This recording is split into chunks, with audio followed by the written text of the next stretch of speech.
ఆకలితో అలమటిస్తున్న సంక్షోభంతో పూట గడవకున్న ఆ దేశానికి దేశ ప్రజలకు బిచ్చమే దిక్కైనా వాళ్ళ తీరు మారదు. చింత చచ్చినా పులుపు చావదన్నట్లుగా భారత విషయంలో పాక్ దొంగ తెలివి రోజుకో టర్న్ తీసుకుంటోంది. పక్కలో బల్లెంలా ఉండి దొంగచాటున మన సైనికులను పొట్టన పెట్టుకుంటోంది పాక్. వాళ్ళ దేశ ఆర్మీలో భాగంగా ఓ టీంను ఏర్పాటు చేసి అదే టీంతో టెర్రర్ యాక్టివిటీస్ చేయించి భారత్ను దెబ్బతీయాలని చూస్తోంది. ఎన్నిసార్లు వార్నింగ్లు ఇచ్చి ఏకంగా సర్జికల్ స్ట్రైక్ చేసి బుద్ధి చెప్పినా తీరు మార్చుకోవడం లేదు పాక్. దాయాది ఏర్పాటు చేసుకున్న ఆ ప్రత్యేక టీం ఇప్పుడే వచ్చింది కాదు. కార్గిల్ యుద్ధం నుంచి ఇండియా టార్గెట్ గాని ఆ సీక్రెట్ టీం పనిచేస్తున్నట్లు భారత నిఘా వ్యవస్థ భావిస్తోంది. ఇంతకీ పాక్ ఫామ్ చేసిన ఆ టీం ఏంటి, దాని లక్ష్యమేంటి?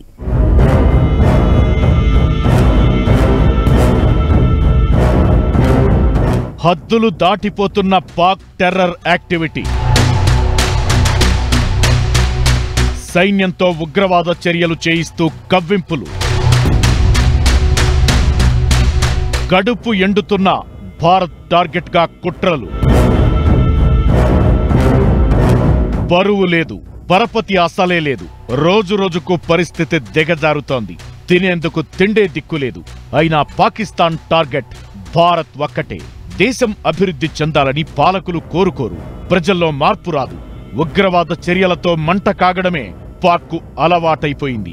భారత్ సహనం, శాంతి మంత్రం చేతగానితనంగా చూస్తున్న దాయాది దేశం కవ్వింపులు, కుట్రలతో మనకు గోతులు తీసే ప్రయత్నం చేస్తోంది. కశ్మీర్లో వరుస టెర్రర్ యాక్టివిటీస్ చేస్తూ మనకు కంటి మీద కునుకు లేకుండా చేసే ఎత్తులు వేస్తోంది. ఈ ప్రాసెస్ లోనే మరోసారి భారత నిఘా వ్యవస్థకు పాక్ దిగజారుడు చర్యలు తెలిశాయి.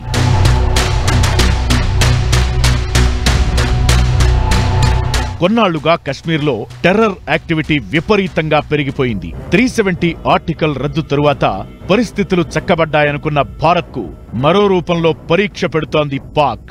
ప్రతి వారం రోజుల్లో 2-3 మేజర్ ఎన్కౌంటర్లు జరుగుతున్నాయి. దీనికి కారణం పాక్ సైన్యం కవ్వింపులు, కుట్రలే అని తేలిపోయింది. నిఘా వర్గాల అంచనాలు నిజమయ్యాయి. అంతా బానే ఉన్నా ఎక్కడో తేడా కొడుతుందని భావించిన బలగాలు అసలు విషయం తెలుసుకునేందుకు నెలల తరబడి ప్రయత్నించాయి. వరుసగా ఉగ్రదాడులు, జవాన్లపై కాల్పులు. ఉన్నత స్థాయి అధికారుల టార్గెట్ గా పాక్ సీక్రెట్ టీం దాడి చేస్తున్నట్లుగా అనుమానిస్తోంది భారత సైన్యం.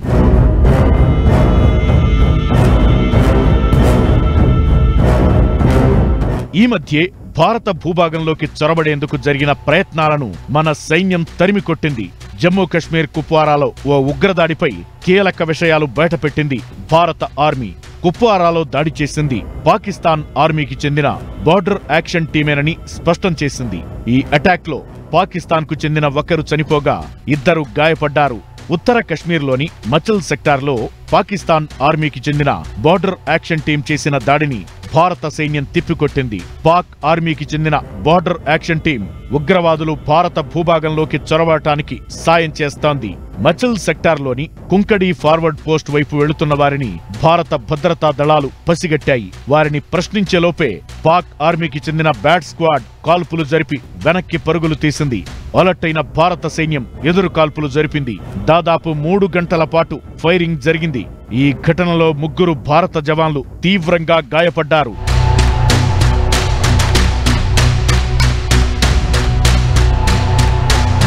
అయితే ఈ ఒక్క ఘటనే కాదు. ఈ మధ్య ఉగ్రవాద చొరబాట్లు బాగా పెరిగిపోయాయి. టైట్ సెక్యూరిటీ పెట్టినా, నిఘా వ్యవస్థను పటిష్టం చేసినా, స్థానికంగా ఇన్ఫార్మర్ వ్యవస్థ పనిచేస్తున్నా ఉగ్రవాద చర్యలు పెరగడంపై భారత్ బలగాలకు అంతు చిక్కలేదు. ఎక్కడో ఫెయిల్ అవుతున్నామని అనుకున్నా శత్రువు ఏ రూపంలో, ఎవరి రూపంలో వస్తున్నాడో తెలుసుకునేందుకు టైం పట్టింది. పాక్ డైరెక్టుగానే టెర్రర్ యాక్టివిటీస్ ను ప్రోత్సహిస్తుందనేది తెలిసిన విషయమే అయినా అది మరోసారి ప్రూవ్ అయింది.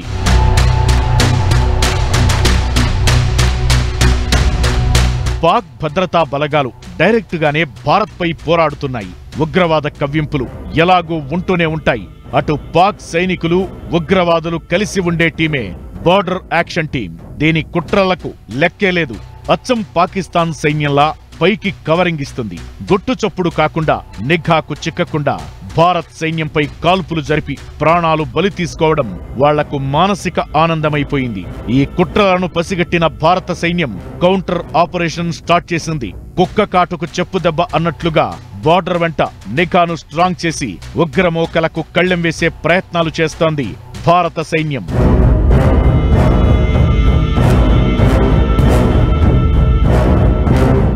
దొరికితే దొంగ, లేకపోతే దొర. పాకిస్తాన్ తీరు ఇలానే ఉంది.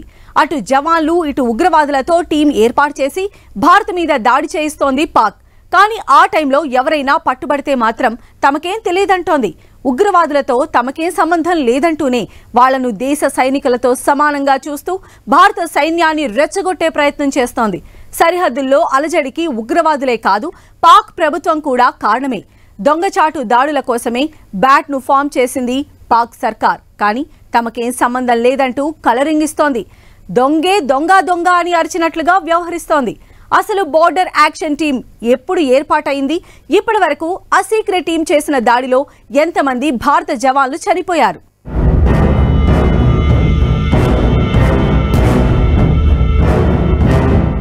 సరిహద్దుల్లో పాక్ సైనికుల దుశ్చర్యలు. సైన్యం ఉగ్రవాదులతో కలిపి దాడులు. పాక్ బ్యాట్కు China indirect support. BAT BAT అంటే బార్డర్ యాక్షన్ టీం. ఇది పాకిస్తాన్ ఆర్మీలో భాగం. పాకిస్తాన్ స్పెషల్ సర్వీసెస్ గ్రూప్ దీన్ని ఏర్పాటు చేసింది. లైన్ ఆఫ్ కంట్రోల్లో ఆధిపత్యం కోసం పాక్ ఈ టీంను ఏర్పాటు చేసింది. ఎలాగూ భారత్ సైన్యంతో ఫేస్ టు ఫేస్ తలపడే ధైర్యం లేదు. అందుకే తెరచాటున దొడ్డిదారిన దాడి చేసేందుకు బ్యాట్ను పెట్టుకుంది దాయాది దేశం. పేరుకు గొప్పగా బార్డర్ యాక్షన్ టీమని ఓ ప్రైవేట్ సైన్యాన్ని ఏర్పాటు చేసి అందులో జవాన్లతో పాటు ఉగ్రవాద కమాండోలను రిక్రూట్ చేసుకుంది. వీళ్లు 8 నెలల పాటు పాక్ ఆర్మీలో, 4 వారాల పాటు పాక్ నేవీలో శిక్షణ పొందుతారు. విధుల్లో చేరాక గెరిల్లా వ్యూహాలతో దాడులు చేస్తుంటారు. కానీ ఈ టీం అధికారికంగా పాక్ సైన్యం కాదు. దీని పని సరిహద్దు వెంబడి భారత్పై దాడులు చేస్తూ కవ్వించడమే. ఇదే పాకిస్తాన్ వంకర బుద్ధిని బయటపెడుతోంది. ఉగ్రవాదులతో కలిసి సైన్యాన్ని నడుపుతున్న ఒకే ఒక్క ప్రజాస్వామ్య దేశం కూడా పాకేనని స్పష్టమవుతోంది.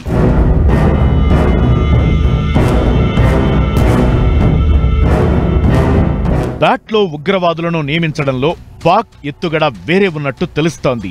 ఈ ఉగ్రవాదులు భారత్ సైన్యానికి సజీవంగానో చనిపోయో పట్టుబడితే అప్పుడు వారితో తమకేం సంబంధం లేదని, వారు ఉగ్రవాదులని, వాళ్లు పాక్ సైన్యంలో సభ్యులు కాదని పాకిస్తాన్ బొంకుతుందన్నమాట. ఇలా ఉగ్రవాదులనే సైన్యంలో చేర్చుకుని నిస్సిగ్గుగా వ్యవహరిస్తున్న పాక్ బ్యాట్కు చైనా నుంచి పరోక్ష మద్దతు ఉందనేది డిఫెన్స్ ఎక్స్పర్ట్స్ అనుమానం. ఆసియా ఖండంలో చైనాను నిలువరిస్తోంది భారత్. అందుకే భారత్ను చికాకు పెట్టాలని డ్రాగన్ కంట్రీ ఎత్తులు వేస్తోంది.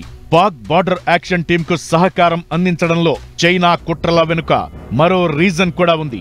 జమ్మూ పంజాబ్ సరిహద్దుల్లో అలజడి సృష్టిస్తే భారత్ దృష్టంతా అటువైపే వెళితే అదే అదనుగా అరుణాచల్ ప్రదేశ్, గల్వాన్లో ఇష్టారాజ్యంగా ఆక్రమణలు చేయొచ్చని డ్రాగన్ వ్యూహమని చెబుతున్నారు ఎక్స్పర్ట్స్.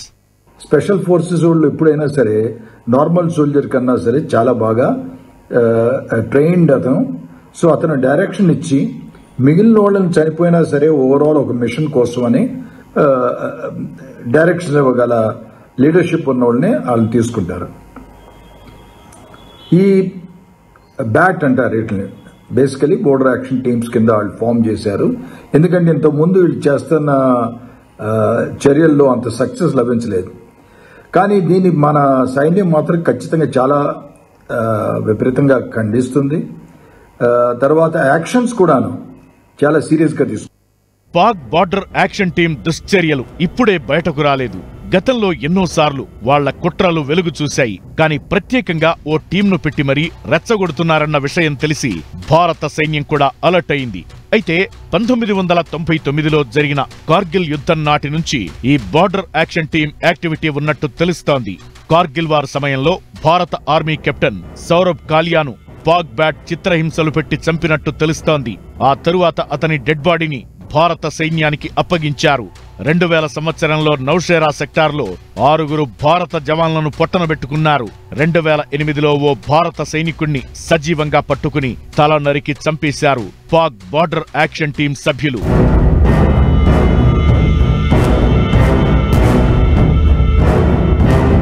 2013లో లాన్స్ నాయక్ హేమరాజ్ను చంపడంతో పాటు బీఎస్ఎఫ్ జవాన్ రాజేందర్ సింగ్ను కొట్టారు. 2016 మచిల్ సెక్టార్లో ఒకరిని, 2017లో కృష్ణఘాటి సెక్టార్లో 2 భారత సైనికులను హతం చేసింది పాక్ బార్డర్ యాక్షన్ టీం. ఆ తరువాత కూడా ఇప్పటి వరకు నిఘాకు చిక్కకుండా ఎన్నో దుశ్చర్యలు చేసినట్లు అనుమానిస్తోంది భారత ఇంటెలిజెన్స్ విభాగం. ఇలా జవాన్లు ఉగ్రవాదులతో కలిపి ఓ ప్రైవేటు సైన్యాన్ని ఏర్పాటు చేసి కాల్పుల విరమణ ఒప్పందాన్ని ఉల్లంఘిస్తూ పాక్ ఎక్కువ రోజులు కాలం వెళ్లదీయలేదని వార్నింగ్ ఇస్తోంది భారత్. అన్ని ఆధారాలతో పాక్ ప్రతి దుశ్చర్యను ప్రపంచం ముందు పెట్టే రోజులు దగ్గరలోనే ఉన్నాయంటున్నారు భారత ఆర్మీ అధికారులు.